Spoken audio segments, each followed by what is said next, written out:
നമ്മുടെ കിങ്ങിണി ഫാമില് വന്ന പുതിയ അതിഥിയുടെ മോനാണ്. 2 ദിവസം മുമ്പ് ഞാൻ വീഡിയോ ചെയ്തിട്ടുണ്ടായിരുന്നു. നമ്മുടെ കിങ്ങിണി ഫാമിൽ ഒരു പുതിയ അതിഥി വന്നെന്നും പറഞ്ഞിട്ട്. അപ്പോൾ മോനാണ് കേട്ടോ, കാളക്കുട്ടനാണ്. അപ്പം അത് വിൽപ്പനയ്ക്കാണ്. ഇതിന്റെ അമ്മ ഇതിന് പാല് കൊടുക്കുന്നില്ല, ചവിട്ടുമാണ് ചെയ്യുന്നത്. നല്ലതായിട്ട് ചവിട്ടുന്നുണ്ട്. അപ്പം ഇതിന് നല്ല കുറെ ഇവിടെയൊക്കെ ചവിട്ട് കിട്ടി കേട്ടോ. ഈ കന്നുകുട്ടി ഇവിടെ ഈ സൈഡിൽ ഇവിടെയൊക്കെ കിട്ടി. നല്ല കുട്ടനാണ്. പിന്നെ ആർക്കെങ്കിലും വേണമെന്നുണ്ടെങ്കിൽ എത്രയും പെട്ടെന്ന് കമന്റ് ചെയ്യുക. കമന്റ് ചെയ്ത് ഞാൻ ഫോൺ നമ്പർ കൊടുത്തിരിക്കാം. അപ്പോൾ ആവശ്യമുള്ളവര് പിന്നെ പറയണം കേട്ടോ. ഇപ്പൊ നമ്മൾ ജസ്റ്റ് ഒരു വീഡിയോ ഇട്ടാൽ ഉടനെ തന്നെ അത് സെയിൽ ആവണുണ്ട് കേട്ടോ. നമ്മുടെ ഫാമിലി, കിങ്ങിണി ഫാമില് ഒരു പശു വിൽപ്പനയ്ക്ക് ഉണ്ടെങ്കിലോ ഒരു കന്നുകുട്ടിയോ എന്തെങ്കിലും വിൽപ്പനയ്ക്ക് ഉണ്ടെങ്കിൽ അത് പെട്ടെന്ന് തന്നെ സെയിൽ ആവണുണ്ട്. സെക്കൻഡ് എന്ന് വെച്ചാൽ ഒരു 10 മിനിറ്റ്, പിന്നെ ചിലപ്പോൾ 1 മിനിറ്റ് തികയുന്നതിന് മുമ്പ് തന്നെ അത് വിൽപ്പനയായി പോവാറുണ്ട്. അതുകൊണ്ടാണ് ഞാൻ പറഞ്ഞത്. പിന്നെ വിളിക്കുന്നവർക്ക് ഒരുപാട് പേർക്ക് അത് കിട്ടുന്നില്ല. ഭയങ്കര വിഷമമാണ് അവർക്ക്. ചേച്ചി പിന്നെ എനിക്കൊരു കന്നുകുട്ടി വേണം, അല്ലെങ്കിൽ ഒരു പശു വേണം എന്നൊക്കെ പലരും പറയാറുണ്ട്. അതുകൊണ്ടാണ് ഞാൻ പറഞ്ഞത്. ആവശ്യക്കാർ എത്രയും പെട്ടെന്ന് തന്നെ പിന്നെ കമന്റോ ഫോൺ നമ്പറിലോ വിളിക്കുക. നല്ല കാളക്കുട്ടിയാണ് കേട്ടോ. അതിനെ മാറ്റിയാൽ അതിന്റെ അമ്മ പാൽ ചുരത്തി വിടുമോ എന്നൊക്കെയുള്ള ഇതുണ്ട്. അതുകൊണ്ടാണ്. അപ്പോ ഇവനൊന്നും ചെയ്യുന്നില്ല. ഇവനാണ് എപ്പോഴും ഇവളെന്ന് പറഞ്ഞു വരുമ്പോൾ നമുക്കത് അങ്ങനെ തോന്നും. പാവം കുട്ടി. ഒരു HF ആണ് കേട്ടോ. ഇത് HF ആണ്. എനിക്കറിയാവുന്നത് HF ആണ്. HF കുട്ടിയാണ്. ആർക്കെങ്കിലും വേണമെങ്കിൽ കമന്റ് ഇടുക, വിളിക്കുകയോ ചെയ്യുക കേട്ടോ. പിന്നെ എല്ലാവരും കുറച്ച് പേര് കമന്റ് ഇട്ട് ചോദിച്ചു, ഈ ചേച്ചി ഇതിന്റെ ഇവിടെ നിന്ന് നമ്മൾ വീഡിയോ ചെയ്യുമ്പോൾ ഈ ക്യാനിനെ കുറിച്ച് പലരും ചോദിച്ച് കമന്റ് ഇട്ടു. ഈ ക്യാന് പിന്നെ ഇത് എവിടുന്നാ വാങ്ങിയത് പിന്നെ എന്നൊക്കെയുള്ള ചോദ്യങ്ങളുണ്ടായിരുന്നു. അപ്പോൾ ഇത് നമുക്ക് കാൽസ്യം എടുത്തപ്പോൾ കിട്ടിയ ബക്കറ്റാണ് കേട്ടോ. കാൽസ്യത്തിന്റെ ബക്കറ്റാണ്. ഞങ്ങള് പ്രത്യേകിച്ച് പിന്നെ പാല് കൊണ്ടുപോകാൻ വേണ്ടി മാത്രം ഇതിനു വേണ്ടി ഞങ്ങൾ എടുത്തതാണ്. കാൽസ്യം ഇളവൊന്നുമില്ല, കണ്ടില്ലേ? ഇത് നല്ല ക്യാനാണ് കേട്ടോ. 20 ലിറ്ററിന്റെ ക്യാനാണ്. ആർക്കെങ്കിലും വേണമെന്നുണ്ടെങ്കിൽ പിന്നെ കാൽസ്യം എടുത്താൽ മതി കേട്ടോ. ഏതെങ്കിലും കർഷകർക്ക് വേണമെന്നുണ്ടെങ്കിൽ കാൽസ്യം എടുത്താൽ മതി. നല്ല എന്ന് വെച്ചാൽ നമുക്ക് പിന്നെ ഒരുപാട് നാളം നീണ്ടു നിൽക്കും ഈ കാൽസ്യം. മറ്റേ സ്റ്റീൽ വന്നിട്ട് നമുക്ക് പിന്നെ നമ്മുടെ കേന് സ്റ്റീലിന്റെ കേനൊക്കെ വന്നിട്ട് വേണ്ട ഇവിടെയൊക്കെ പൊട്ടിയെന്ന് വെച്ചാ പിന്നെ ചപ്പി എന്ന് വെച്ചാൽ ഈ പിള്ളേർ പാല് തൂക്കി എടുത്തപ്പം ഒരു പ്രാവശ്യം കഴിഞ്ഞ ആള് നിന്നപ്പോഴായിരുന്നേ, ഇപ്പോഴത്തെ പിള്ളേരല്ല, കഴിഞ്ഞ പ്രാവശ്യം നിന്ന ഒരു ചെറുക്കൻ പാലിങ്ങനെ തൂക്കി എടുത്ത് സ്പീഡിൽ, ഇവരിപ്പോ ഈ ജോലി ചെയ്ത് സ്പീഡില് നിന്നിട്ട് പെട്ടെന്ന് പാലെടുത്ത് നമുക്ക് നമ്മുടെ വീട്ടിന്റെ ഫ്രണ്ടില് ഓട്ടയുണ്ട്. നമുക്ക് സെപ്പറേറ്റ് പാല് സൊസൈറ്റി കൊണ്ട് കൊടുക്കാനൊക്കെ വേണ്ടിയിട്ട് ഒരു സെപ്പറേറ്റ് നമുക്കൊരു ഓട്ടയുണ്ട്. അപ്പൊ ഓട്ടയ്ക്കകത്ത് പാല് കൊണ്ട് വെക്കണം. ഇവരുടെ ചുമതലയാണ് ഇവിടുന്ന് കറന്ന് ഇവിടുത്തെ ഇതെല്ലാം എടുത്ത് ഇവർക്ക് നമ്മുടെ ഓട്ടയ്ക്കകത്ത് കൊണ്ട് വെക്കണം. അങ്ങനെ ഇവൻ പെട്ടെന്ന് തൂക്കിയെടുത്ത സമയത്ത് ഇവന്റെ കൈ തെറ്റി ഒരു ക്യാൻ പാല്, 25 ലിറ്റർ പാലും ഈ ക്യാനും എല്ലാം കൂടെ തറയെ വീണു കേട്ടോ. തറയെ വീണ് ഇത് ചപ്പി. അന്ന് 25 ലിറ്റർ പാല് നമുക്ക് മൊത്തം പോയി. എന്നിട്ട് അവൻ പറഞ്ഞു,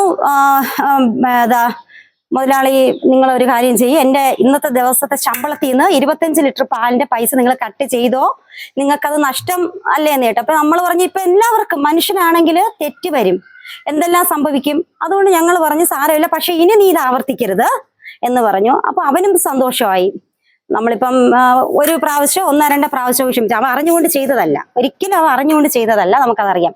പെട്ടെന്ന് എടുത്തപ്പോൾ അവന്റെ കയ്യിൽ നിന്ന് വീണ് പോയതാണ്. അതുകൊണ്ട് അപ്പോ ഇതിന്റെ ഇങ്ങനെയൊക്കെ ഉള്ള ഒരുപാട് ഇത് വരും. പക്ഷെ അതും പ്ലാസ്റ്റിക്കും അങ്ങനെയാണ്.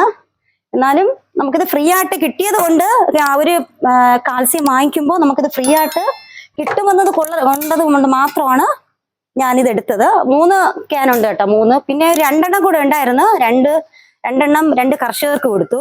അവരിതുപോലെ വന്ന് ചോദിച്ചു, അങ്ങനെ അവർക്ക് കൊടുത്തു. ഇപ്പം നമ്മള് ഇത് തന്നെയാ കൂടുതൽ ഉപയോഗിക്കാറ് കേട്ടോ. ഇത് തന്നെയാകുമ്പം നല്ല സേഫ്റ്റി. പിന്നെ നമ്മൾ കൂടുതലും ഞങ്ങൾ പാത്രങ്ങൾ കഴുകി തുറന്നാ വെക്കാറ് കേട്ടോ. പിള്ളേരുടെ അടുത്ത് പറഞ്ഞിട്ടുണ്ട്, ക്യാനെല്ലാം ഞങ്ങൾ കഴുകി തുറന്നാ വെക്കാറ്. ഈ പ്ലാസ്റ്റിക് ഞങ്ങൾ എടുക്കാറില്ല, അതങ്ങനെ ഇരിക്കുകയാണ്. പിന്നെ ഞങ്ങൾക്ക് ഇവിടെ ഞങ്ങൾ ആദ്യം പിന്നെ ഈ കറവ മെഷീനിലായിരുന്നു കേട്ടോ. കറന്നുകൊണ്ടിരുന്നത് മെഷീനിലായിരുന്നു. അതാണ് ഇവിടെ 2 മെഷീൻ ഇരിക്കുന്നത്. ഇപ്പൊ അത് പ്രവർത്തിപ്പിക്കുന്നില്ല കേട്ടോ. മെഷീൻ ഞങ്ങൾ ഉപയോഗിക്കുന്നില്ല. ഒരുപാട് പേര് ഇതുപോലെ ഫാമിലേക്ക് ജോലിക്ക് വരുന്നവര്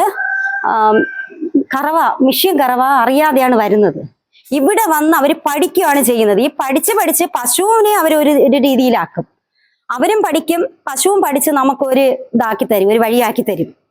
അപ്പോ പശു എന്ന് പറയുന്നത് പശുവിനെ പഠിക്കാനല്ല, പശുവിനെ നോർമലായിട്ട് 2 നേരം നല്ല കൈകൊണ്ട് അകിടിന്ന് കറന്നെടുക്കണം. എന്നാൽ മാത്രമേ പശുവിന് നല്ല രീതിയിൽ പാലുൽപാദനം കിട്ടുള്ളൂ. മെഷീൻ കറവ അറിഞ്ഞൂടാത്ത ഒരാൾ വന്ന് ആദ്യം സ്റ്റാർട്ടിങ് മെഷീൻ കൊടുക്കുമ്പോൾ പശുവിന് അത് ഭയങ്കര ബുദ്ധിമുട്ടാണ്. മടിനീര് നമുക്ക് എന്ന് വെച്ചാൽ ദിവസവും ഇവിടെ ഡോക്ടർക്ക് കയറി ഇറങ്ങാനേ സമയം ഉണ്ടായിരുന്നുള്ളൂ.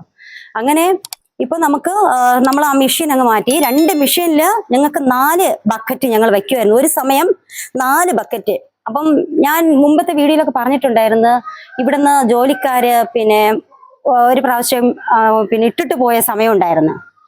ഇന്ന് ഞാൻ ഒരിക്കൽ മുമ്പ് ഇതുപോലെ വീഡിയോ പറഞ്ഞ അവർക്ക് കള്ള് കിട്ടാതെ വരുമ്പോഴാണ് ഇവര് കൂടുതലും ഇവിടെ നിന്ന് ഇട്ടിട്ട് പോവാറ്. സിവിൽ സപ്ലൈ ഇവിടെ ഇല്ല. അപ്പൊ ഞങ്ങൾ കൂടുതലൊന്നും ഇവരെ വെളിയിൽ അങ്ങനെ അഴിച്ചു വിടാറില്ല. അങ്ങനെ അവരവരുടെ കാര്യങ്ങൾ ചെയ്യുക, എന്തെങ്കിലും വേണമെങ്കിൽ ഈ അടുത്തുള്ള സിറ്റി പോയി വാങ്ങിക്കുക, ദൂരെ നിന്ന് നമ്മൾ കൂടുതൽ വിടാറില്ല.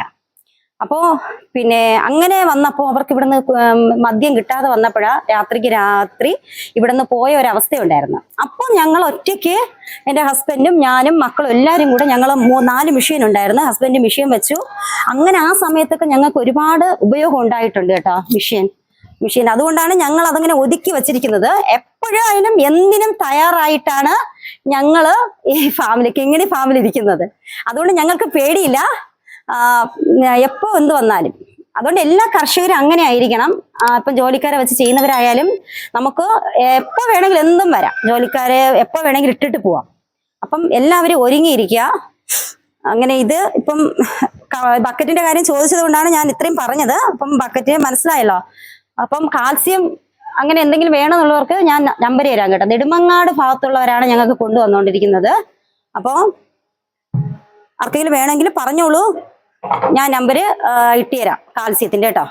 അപ്പം ഈ കന്നുകുട്ടിയുടെ കാര്യം എല്ലാവരും ഓർത്ത് വെച്ചോ. കാളക്കുട്ടനാണ്, വളർത്താൻ പറ്റിയ കുട്ടനാണ്. പാല് കൊടുക്കണം കേട്ടോ, പാല് കൊടുത്ത് തന്നെ വളർത്തണം.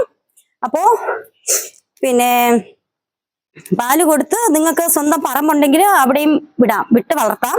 നല്ല ഒരു അസുഖമൊന്നും ഇല്ലാത്ത കുട്ടിയാണ് കേട്ടോ, നല്ല കുട്ടി. ഇനിയുണ്ട് ഇതിനകത്ത് സുന്ദരിമാരും സുന്ദരന്മാരും ഒക്കെ ഇനിയുണ്ട് ഇതിനകത്ത്. അപ്പോൾ ഞാൻ ഇപ്പൊ ഇങ്ങോട്ട് കയറുന്നില്ല, എനിക്ക് വീട്ടിൽ ജോലിയുണ്ട്. ഉച്ചയ്ക്കുള്ള ചോറും കറിയൊക്കെ വെക്കണം, ഒന്നും ആയിട്ടില്ല. രാവിലത്തെ കാപ്പിയൊക്കെ കുടിച്ചു. പിന്നെ ഞാൻ വിചാരിച്ചു എന്തായാലും ഇവനെ ഒരു വീഡിയോ ചെയ്തിടാം, ഇട്ടിട്ട് ബാക്കി കാര്യങ്ങൾ ചെയ്യാം. അപ്പം വേണമെന്നുള്ളൊരു കമന്റ് ചെയ്തോളൂ കേട്ടോ. പിന്നെ പറയരുത് ചേച്ചി എനിക്ക് കിട്ടിയില്ല, എനിക്ക് വേണമായിരുന്നു എന്ന് പറയരുത്. Okay, by.